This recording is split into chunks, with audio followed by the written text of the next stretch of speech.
Well guys, if you get here and the weather isn't great, we can usually find a calm place to dive.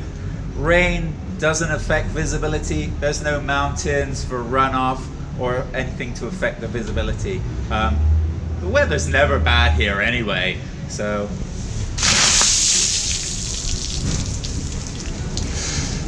have a great dive.